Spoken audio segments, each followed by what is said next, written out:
Exercise 1.1 का question number 5 करते हैं। इस क्वेश्चन में हमें क्या दिया हुआ है, निम्नलिखित प्रत्येक में गुणन के अंतर्गत उपयोग किए गए गुणधर्म का नाम बताइए। इस क्वेश्चन में हमें क्या करना है, गुणधर्म का नाम बताना है। क्वेश्चन नंबर 1 का इसमें लिखा है जैसे -4/5 गुणा 1 बराबर 1 गुणा -4/5 इक्वल -4/5। तो हमें बताना है इसमें कौन से गुणधर्म का उपयोग किया गया है। तो अब मैं आपको इसे समझाती हूँ। जैसे अगर मान लीजिए हमने क्वेश्चन 2/3 है, 2/3 को 1 से गुणा करेंगे तब भी हमारा 2/3 आएगा। अगर 1 को हम 2/3 से गुणा करेंगे जब भी हमारा 2/3 आएगा। तो उसमें हमारे में क्या है कि हम किसी भी संख्या को अगर 1 से गुणा करते हैं तो हमारा क्या आंसर आएगा, वही संख्या ही आती है जिस भी संख्या से हम उसे गुणा कर रहे होते हैं। तो इसीलिए इस क्वेश्चन में है, इस क्वेश्चन में दिया है कि -4/5 को 1 से गुणा करेंगे जब भी -4/5 है, और 1 को -4/5 से करेंगे जब भी हमारा -4/5 है। तो इसमें कौन से गुणधर्म का उपयोग हो गया है, तो इसमें हम क्या लिख देंगे, एक गुणात्मक तत्सम। क्या आंसर आ जाएगा इसका, एक गुणात्मक तत्समक, क्योंकि हमारा एक ही दोनों में यूज़ हो रहा है कि किसी भी संख्या को 1 से गुणा करेंगे तो क्या आएगा, एक ही आएगा। चलिए क्वेश्चन नंबर 2 करते हैं इसका। क्वेश्चन नंबर 2 है -13/17 गुणा -2/7 इक्वल -2/7 गुणा -13/17। तो इसमें कौन से गुणधर्म का उपयोग हुआ है, इसमें क्या क्या है हमारा, जैसे हमें क्वेश्चन कुछ भी दिया, मान लो हमारे -2/3 है गुणा 1/5 है इक्वल, इसी को हम यहाँ पलट दें, पहले 1/5 को आगे कर दें और -2/3 को पीछे लिख देंगे। तो इसमें कौन सा नियम यूज़ हो गया हमारा, कर्म विनिमय का, कि हम दोनों को अगर हम इससे मल्टीप्लाई करेंगे आंसर तो हमारा वही सेम ही आएगा, पर क्या करा हमने, सिर्फ कर्मों को चेंज कर दिया है, आगे वाली कर्म को पीछे लिख दिया, संख्या को पीछे वाली को आगे लिख दिया। तो इसमें हमने कर्मों को चेंज किया है, तो हम क्या लिखेंगे इसका, इसमें कौन सा गुणधर्म यूज़ हो गया, कर्म विनिमयता। कौन सा यूज़ हुआ है, कर्म विनिमय। विनिमय मतलब अदल बदल, तो यानी हमने कर्मों को क्या करा है, अदल बदल कर दिया है। क्वेश्चन नंबर 3 इसका -19/29 गुणा 29/-19 इक्वल 1। तो इसमें हम क्या करेंगे, इसमें क्या, इसका आंसर क्या आ जाएगा, 29 से 29 कट गया और 1 से 19 से 19 कट गया, तो हमारा आंसर क्या आ जाएगा, 1 आ गया। तो इसमें क्या, हमने पहले वाली संख्या को पलट कर उसके उल्टी 29/19 से गुणा करा है, तो हमारा आंसर 1 आया है। तो इसका कौन सा इसमें गुणधर्म यूज़ हो गया, गुणात्मक प्रतिलोम। कौन सा यूज़ हुआ है, गुणात्मक प्रतिलोम, क्योंकि हमने पहली संख्या को उसी संख्या से उसका प्रतिलोम कर दिया, तो गुणात्मक प्रतिलोम। प्रतिलोम मतलब उल्टा करना होता है। चलिए क्वेश्चन नंबर 6 करते हैं। क्वेश्चन नंबर 6 में 6/13 को -7/16 के व्युत्क्रम से गुणा कीजिए। व्युत्क्रम मतलब क्या होता है, उसका उल्टा करना। तो क्या करेंगे हम, 6/13 को गुणा करना है इससे, तो क्या करेंगे, गुणा का साइन, इसको आप पलट दो तो क्या हो जाएगा, 16/-7। तो अब इसको आपस में कट तो रहा नहीं आपस में ये, तो इनको आपस में हम गुणा कर देंगे। 16×6 = 96 और 13×7 = 91। हमारा इन माइनस नीचे आ रहा है हर में, पर क्या होता है, हमारा हर कभी भी माइनस में नहीं रहता, तो उसको प्लस बनाने के लिए क्या करेंगे हम, -1 से दोनों साइड को मल्टीप्लाई कर देंगे, हर को भी और अंश को भी, दोनों को -1 से मल्टीप्लाई कर देंगे, तो हमारा आंसर क्या आ जाएगा, -96 और बटे 91। आ गया आपको यहाँ तक समझ में। चलिए अब क्वेश्चन नंबर हम 7 करते हैं। क्वेश्चन नंबर 7 में हमें बोला है, बताइए कौन से गुणधर्म की सहायता से आप 1/3 गुणा ब्रैकेट में 6 गुणा 4/3 को ब्रैकेट में फिर हमने 1/3 गुणा 6 गुणा 4/3 के रूप में विकलन करते हैं। इसमें पूछा है कि हम इसमें कौन से धर्म का उपयोग कर रहे हैं, गुणधर्म का। तो इसको भी मैं आपको अच्छे से समझा देती हूँ। इसमें क्या है, जैसे कोई भी हमें 3 संख्या दी हुई है, a + b + c गुणन में करना है तो गुणांक लगाएंगे, 1 गुणा b गुणा c। जैसे भी हमें 3 भी संख्या है, इसे तो चाहे हम ऐसे भी लिख सकते हैं b गुणा c, तब भी हमारा आंसर सेम आएगा, और चाहे इसको हम a गुणा b करके फिर c से गुणा कर देंगे, जब भी हमारा आंसर सेम ही आएगा। तो इसमें कौन सा धर्म यूज़ हो जाए, हमारा सहचारिता। इसे हम कौन सा नियम कहते हैं, सहचारिता नियम कहते हैं। हम पहले पद को और दूसरे पद को एक साथ ब्रैकेट में लेके तीसरे से सॉल्व करें, चाहे पहले पद को छोड़ के दूसरा और तीसरे पद को ब्रैकेट में लें, तो ये नियम कहलाता है हमारा सहचारिता। अगर इस तरह का कोई भी टाइप का क्वेश्चन आएगा तो उसमें आप कौन सा धर्म यूज़ करेंगे? सहचारिता धर्म, सहचारिता। चलिए क्वेश्चन नंबर 8 करते हैं। क्वेश्चन नंबर 8 में इन्होंने कहा है क्या -1 सही 1/8 का गुणात्मक प्रतिलोम 8/9 है? अगर है तो क्यों अथवा क्यों नहीं? तो हम क्या करेंगे, पहले इसको सॉल्व कर लेंगे। हमें दिया हुआ है ये -1/8, तो पहले आप इसे सॉल्व कर लीजिए। क्या आ जाएगा हमारा? 8 एकम 8, 8 और 1 9, -9/8।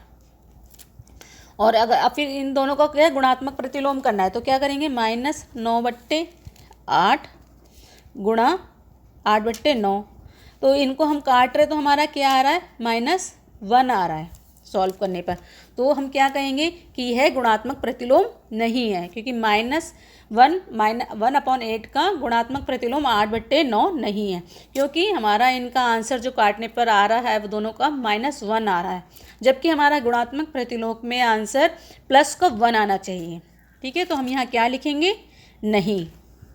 क्यों नहीं है? क्योंकि गुणनफल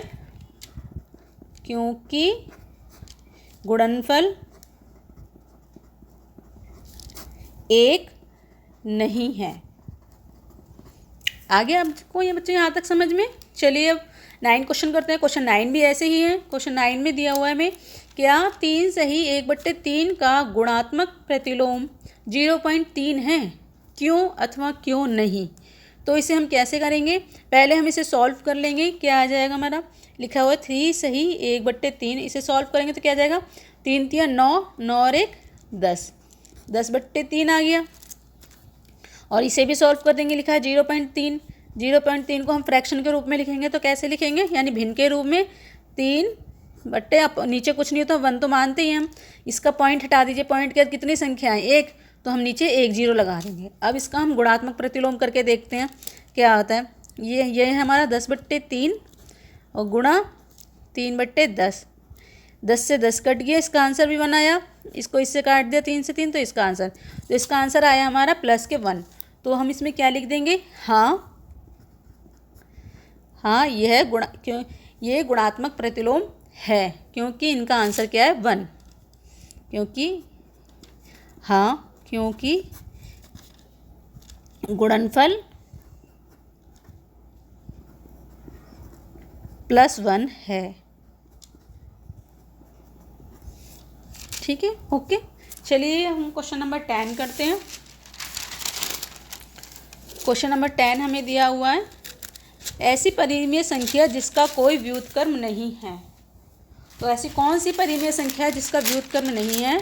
उसका व्युत्क्रम नहीं है, वो है हमारे पास संख्या हमारी 0, क्योंकि अगर हम 0 का व्युत्क्रम करेंगे तब भी तो हमारा 0 ही आएगा। इसीलिए हमारा क्या है? व्युत्क्रम इसका क्या हो जाएगा? 0 का कोई भी व्युत्क्रम नहीं होता, क्योंकि इसे हम पलट सकते हैं, नहीं पलट सकते।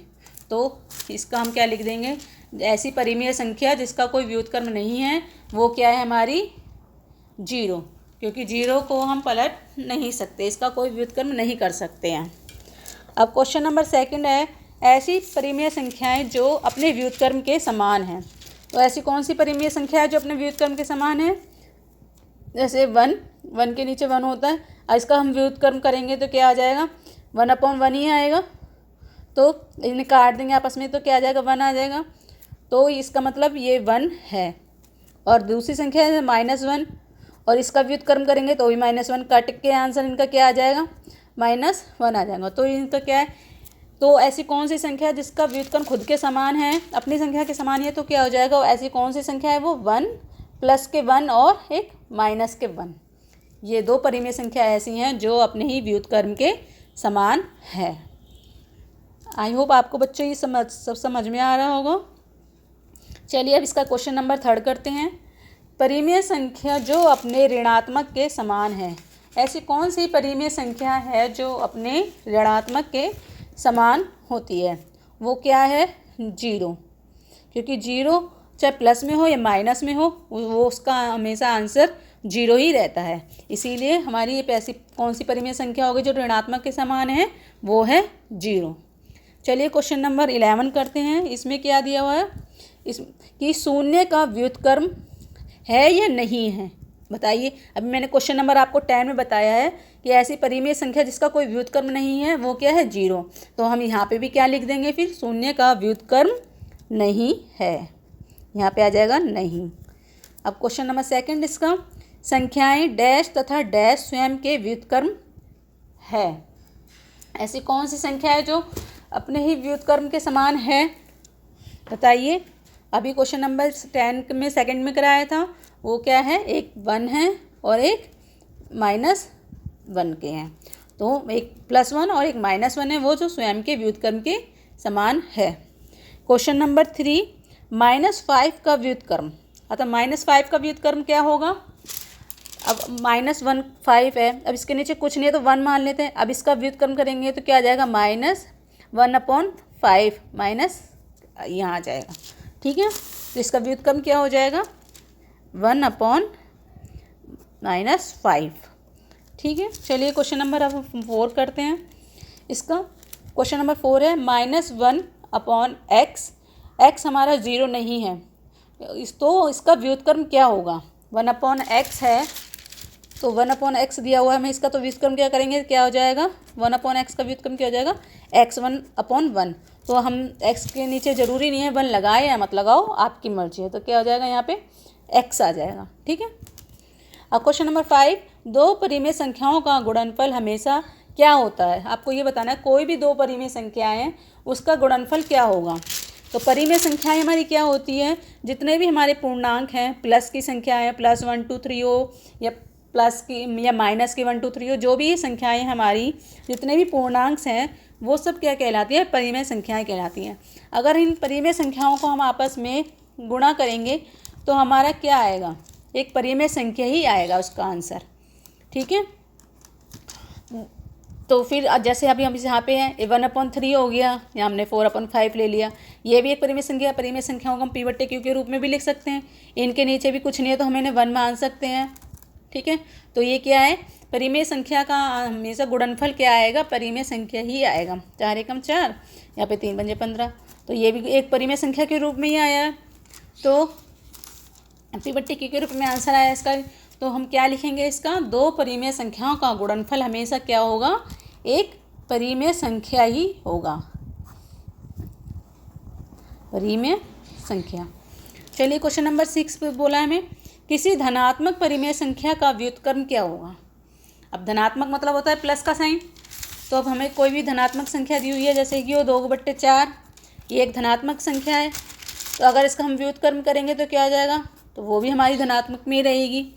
2/4 इसका व्युत्क्रम करेंगे तो 4/2, तो तब भी ये धनात्मक में आएगी। अगर हम माइनस की कोई संख्या लेंगे तो इसका माइनस में आएगा हमारा इसका व्युत्क्रम। तो इसका उन्होंने हमें क्या पूछा, धनात्मक पूछा है। तो अगर हम धनात्मक परिमेय संख्या का व्युत्क्रम करेंगे तो हमारा धनात्मक ही आएगा। अगर ऋणात्मक का करेंगे तो हमारा ऋणात्मक आएगा। अगर किसी धनात्मक परिमेय संख्या का व्युत्क्रम करेंगे तो धनात्मक आंसर आएगा। अगर हम किसी ऋणात्मक परिमेय संख्या का व्युत्क्रम करेंगे तो हमारा आंसर ऋणात्मक आएगा। आई होप आपको